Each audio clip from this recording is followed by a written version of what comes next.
The wind is cruel today. It scrapes the land raw, pulling at dresses and shutters, and the loose morals of men. Dust spins through the air like ash from a forgotten fire. It settles into eyes, mouths, lungs, but no one coughs, no one dares.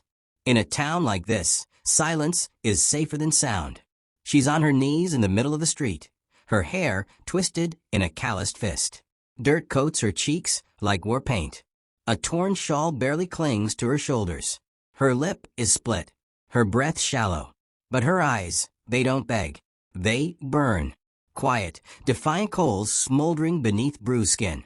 The man holding her is broad and sunburnt, boots cracked, vest tight across his chest like he's proud of the work it's seen. He drags her head back, so her face tilts to the sky. Dust catches in her eyelashes. Her jaw clenches. She thought she could steal from my bin, he calls out, as if the wind itself needs convincing. A few faces flicker behind windows. A booted heel steps out from a saloon, then quickly steps back in. No one speaks. This town doesn't stop cruelty, it watches. He jerks her forward by the hair, makes her crawl through the dust like an animal. She doesn't scream. She doesn't cry. And that, it angers him more than anything. Her silence is too loud, too strong. She's a nothing, he growls. Trash since her man died. Begging with those snot-nosed kids till the state took him. The crowd doesn't grow. No one intervenes. That's how things go here. Men with money or muscle run the stories. Women just try not to become one. But then, through the dusty sunlight, two small figures emerge. They're walking side by side, slow and quiet, like they've seen this before. Twin girls. 9, maybe 10. Pale braids down their backs, boots worn but tidy. Dresses too clean for this place. They stand just beyond the scene, not frightened, not crying, watching. Behind them, a covered wagon creaks to a stop. The horses are still as stone. A man sits on the bench, long coat, broad hat, hands resting calm on his knees. He doesn't move. Not yet. One twin leans toward the other and whispers something. The second nods, barely. Then they walk forward together. The ranch hand sees them and spits to the side. "Run along," he mutters, not yet cruel but close. "Ain't your concern." But the girls keep walking until they're right there, just feet from the woman in the dirt. Her face is turned slightly, one eye swollen, the other meeting theirs. It's not pity in their gaze. It's not fear. It's knowing. The kind of knowing that comes from living through things most children never should. The first girl tilts her head. "You're coming with us," she says. The man laughs, a bitter bark sound. "Is that so?" He lets go of the woman's hair, steps toward them like they're stray dogs to be shooed off. But they don't flinch. "You don't know who she is," he says, low now, voice poisoned with scorn. "You don't know what she's done." "She's tired," says the second twin. "And she's done enough." "She's a thief," he snaps. "She's hungry," the first replies. He opens his mouth again, but another sound cuts through. Not a shout. Not a word. A step. The father descends from the wagon slowly, boots touching dirt like old roots anchoring into the earth. He says nothing. He walks until he's beside his daughters, and then just a little closer to the ranch hand. He lifts his head. Not high. Just enough. And looks at him. That's all. There are men who win fights with fists. Others with words. This man wins them with silence. The rancher's eyes shift. His posture shrinks. His face reddens, but not from anger now. From something else. Something sour and small. He backs away. No one stops him. No one cheers. And in that wide, echoing quiet, the widow stumbles to her feet. Her legs are weak, but her spine is straight. She dusts off her skirt with shaking hands. Her lips part like she wants to ask why, but no one demands explanations out here. Only trust or not. The twins reach out. She doesn't take their hands, but she follows them. Each step is slow, painful, defiant. As if her feet are learning to believe again. She reaches the wagon. The man offers no hand to help, no word to sway her. Only a nod. She climbs up, settles beside the twins. They say nothing. But the air around them feels different now. Not lighter. Not easier. just less cruel. The horses turn. The wagon creaks forward. No one watches them leave, but the dust behind them carries the scent of mercy. And for a woman who's only ever known the cold grip of survival, that scent is holy. Their wagon creaked into a valley, so wide it felt like it had no end. No fences. No markers of where one man's land stopped and the next began. Just soft green hills folding into one another like old quilts, stitched by wind and silence. The trees were scattered, tall and thoughtful. Birds dipped between them. Somewhere in the distance, a creek sang its song without needing an audience. The air here didn't press against the skin. It welcomed it. No judgment. No memory. Just space. Just sky. The wagon slowed near a modest house tucked low in the slope of a hill. It wasn't large, but every board looked loved. The wood was weathered, the roof patched with care. A little smoke puffed from the chimney, gentle as a sigh. Beside it, a barn leaned slightly westward, doors open like arms. Chickens pecked nearby, unbothered. 2 goats blinked sleepily in the shade of a cottonwood. A few horses stood still, tails swaying like pendulums. She didn't step down right away. Her feet hovered at the edge of the wagon's wooden lip, hesitant, like touching ground might wake her from something soft and unreal. But the twins had already jumped down. One ran to the goats. The other called back to her. Nothing loud, just a name spoken with trust, though she had not yet given them one. The man, quiet, steady, offered his hand. Not insistently, just there, if she needed it. She didn't take it, but she stepped down. And the earth didn't reject her. It held her. The first night she slept in the loft of the barn. The bed was straw and wool. Clean. Quiet. Safe. The window let in moonlight like a whisper. She thought she wouldn't sleep. But she did. Heavy. Dreamless. In the morning, she woke to goats bleating and laughter. Light, high laughter from the girls, like spring water over rock. She thought it might be a trick of the wind. But when she stepped out, blinking into the sun, she saw them chasing a chicken around the garden. One held a daisy crown. The man was chopping wood nearby. Shirt sleeves rolled. Arms marked by years of labor. He glanced over, nodded once, then returned to his work. No expectation. No questions. Breakfast was a bowl of something warm left on the stoop. No one said it was for her. But it was. By the 3rd day, she fed the goats without being asked. By the 5th, she found herself humming while gathering eggs. The man spoke only when needed.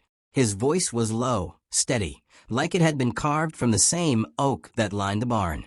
He asked if she knew how to milk a goat. She nodded. He handed her the pail. When her hands shook a little, he didn't comment.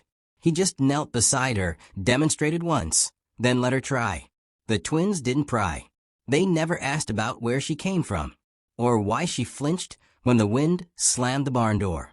They simply made room for her in the shape of their days. They braided her hair one morning with wildflowers. They slipped their hands into hers when storms came. They pointed out every name they'd given to the clouds. Once she tried to leave. It was early, the sun just bleeding over the hills.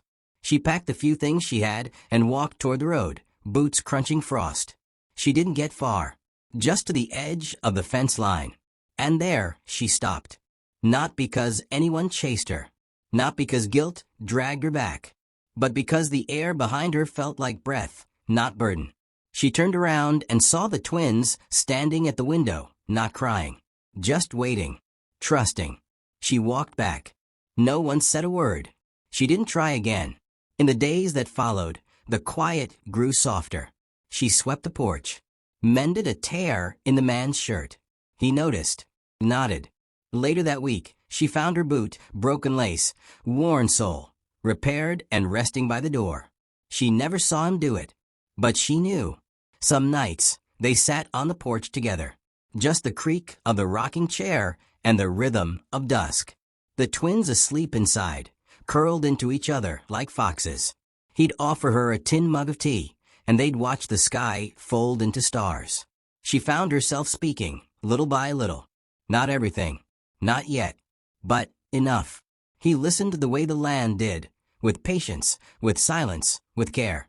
One evening, she taught the girls an old lullaby. Her voice cracked, uncertain, but they picked it up fast. By the third verse, they were singing it back to her. That night, when she lay in the loft again, she cried without breaking. Quiet tears that watered the dry roots inside her. It was the same week she laughed, really laughed, for the first time in years. One twin had decided to marry the goat. They held a dandelion bouquet. The goat wore a ribbon. The ceremony was solemn until the goat ate the bouquet, and the other twin declared the marriage cursed. The widow laughed so hard her sides ached, and it startled her that her body remembered joy, that her mouth could still shape something other than apologies, that her heart didn't jump when a man stepped near. Later, she lay under a blanket patched from scraps, listening to the owls. The roof didn't leak. The wind didn't scream. Her hands were rough. Her past was long. But tonight, she wasn't afraid of morning. Thunder rode into the valley one afternoon, not from clouds, but from hooves, sharp and steady, like judgment dressed in leather. She was pulling weeds from the garden, dirt under her nails, sun warming the back of her neck, when the rhythm struck her ears. Not the familiar sound of their own horses. This one was leaner, meaner. A gait that didn't belong to this peaceful place. She stood slowly. The girls were down by the creek, catching frogs in jars. The man, her quiet shelter, was splitting wood by the barn. The rider came into view over the ridge, a shadow with teeth. Broad hat, clean boots, a coat too fine for a working man. He rode like he owned the ground beneath him. The kind of man who left more bruises than memories behind. She knew that ride. The horse slowed at the fence. The man tipped his hat. His smile was all sugar, but his eyes had splinters in them. "Well, well," he said, dismounting. "Didn't expect to find you planted like a turnip out here." Her heart didn't beat faster. It froze. Then it beat harder. Her late husband's brother. The man who'd always hung around too long at the kitchen door. Who'd touched her shoulder a little too familiarly when he brought firewood. Who'd smiled at her morning like it was an invitation. He looked at her now like she was a prize misplaced. "I've been looking for you," he said. "You got unfinished business." She didn't speak. The quiet man approached from the barn, axe resting casually on one shoulder. He didn't hurry, didn't even glance at her, just studied the stranger. "You're the owner here?" the newcomer asked, eyeing the place like it was a pair of boots he might want to try on. The quiet man gave a slight nod. "I'm family," the visitor said, gesturing toward her. "By marriage. Late brother's wife." The quiet man didn't correct him. "I got papers," he added, fishing in his coat pocket. "Town says this land was meant for her husband's kin. That's me." She felt the garden soil still clinging to her fingertips. Her breath shallow, her throat a tightrope. "I've got a place in town now," he said. "Stable, respectable. You'd like it, sweetheart." He turned to her with that same grin he wore at her husband's funeral. "You can come back. You should. People been talking. Saying you've gone wild, running off with strangers, living like a squatter." He stepped closer. "You owe me," he said, quieter now. "I took care of things when your man passed. Settled debts. You disappeared. You left your children behind." The words hit like spit in the face. She hadn't left them. She'd fought until her knees bled. Until there was no bread left. Until the law came and decided hunger made her unfit. He twisted the story like a snake around a neck. "You belong with me," he said. "You always did." The quiet man said nothing. No protest. No posturing. Only stillness. It made the intruder itch. He turned to him sharply. "You think keeping her here makes her yours? You think I won't go to the sheriff?" The quiet man just tilted his head, like listening to a dog bark in the distance. The man scowled, shoved the paper toward him. "Legal's legal. And she's nothing without a man to claim her." The wind picked up just enough to carry the last words across the clearing like smoke. Later that night, she sat on the porch, staring into the stars. Her hands curled around a tin cup gone cold. The man was gone for now, but not far. She knew men like that always circled back. Inside, the twins were braiding each other's hair by lantern light. Her fingers trembled when she reached for the cup again. The next few days felt thinner. She moved like someone who didn't want to wake the earth. The garden wilted slightly. The goats sensed her quiet. He came again, this time with more papers. Louder words. Ugly names whispered near town. Whispers that the quiet man had taken up with a widow who wasn't quite right. That the children were orphans of questionable origin. That their home was built on stolen trust. He sowed weeds in every corner he could find. And still, the quiet man didn't raise his voice. Didn't strike back. He worked the land. Fed the animals. Left a bowl of tea where she sat on the porch steps. When she chopped wood, her hand shook. The axe slipped once and sliced the edge of her boot. Not deep. Just enough to sting. She rapped it herself. That night, she dreamt of being dragged again. Her hair caught in rough fingers. Her mouth full of dust. She woke gasping. The twins were curled against her sides of the loft, one hand over her heart, the other tucked beneath her arm. And she remembered. She wasn't in that town anymore. She wasn't that woman anymore. Still, when the first man came again, it was like a fog trying to roll back in after the dawn. He stood near the barn, holding the reins of his horse, eyes sharp. "You think they love you?" he sneered. "These people? They're using you. You're just a mouth to feed. A pretty little pity project. And when winter comes, they'll toss you out like trash." She didn't speak. He stepped closer, voice low now, fangs out. "You'll never be more than what you were."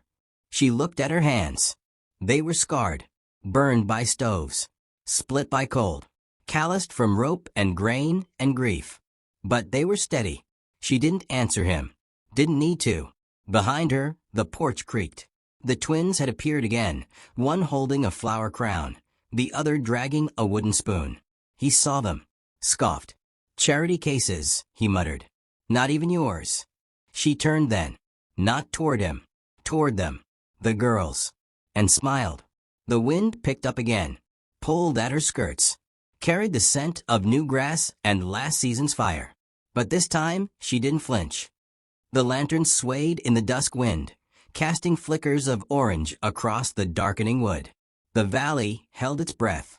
Smoke curled up from the back pasture, not thick, not wild, but bitter with memory. The shed had caught just a corner of it, where the hay was stored, where he'd struck a match, grinning like he always did when no one could stop him. But the fire hadn't taken. The land wouldn't let it. She ran with a bucket before she even knew what she was doing. The twins followed with another, barefoot and shouting. The quiet father was already there, stamping it out with his coat, smoke wrapping his legs like ghosts reluctant to leave. By the time it was over, the shed was charred but standing. And so was she. He rode up again that night, the first man silhouetted in the dying light, wearing arrogance like a badge. His voice cut the hush. "This place isn't yours," he barked. "And neither are they. You think hiding behind chickens and kids changes anything? You're still mine, whether you like it or not." She stood in front of the porch, where the carved sign now hung. The one with her name. The one the quiet father had worked on for days, without saying why. Her hands were calloused. Her apron smelled like goat's milk and rosemary. She no longer flinched when a man raised his voice. "I was never yours," she said. He spat, dismounted, and waved a folded document like a sword. "I got the sheriff. I got the deed. I'll drag you off this land like I should have the first time."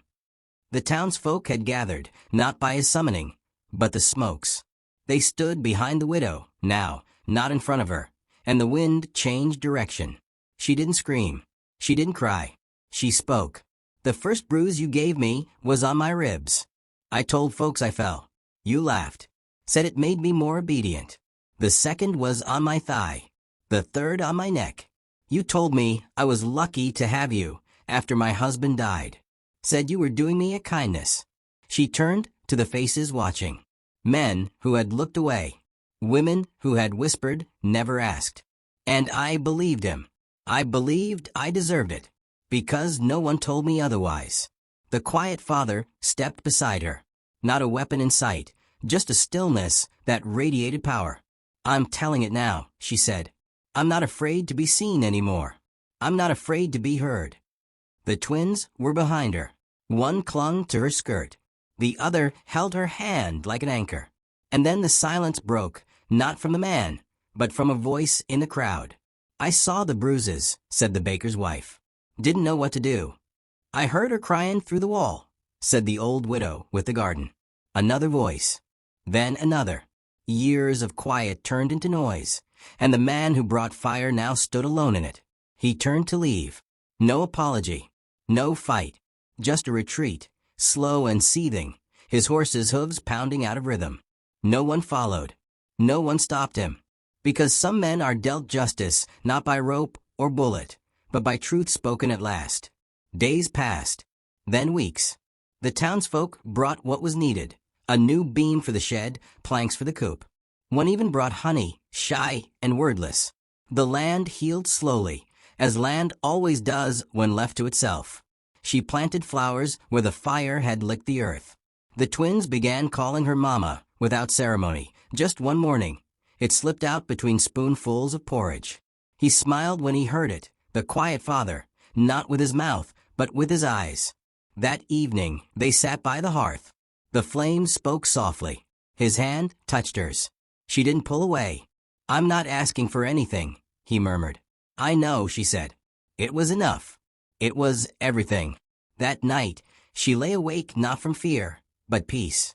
The roof didn't leak. The air smelled of smoke and soup. The twins snored like kittens on the other side of the room. Outside, the land stretched wide and watchful. She closed her eyes. Not every rescue came with galloping hooves or shouted names.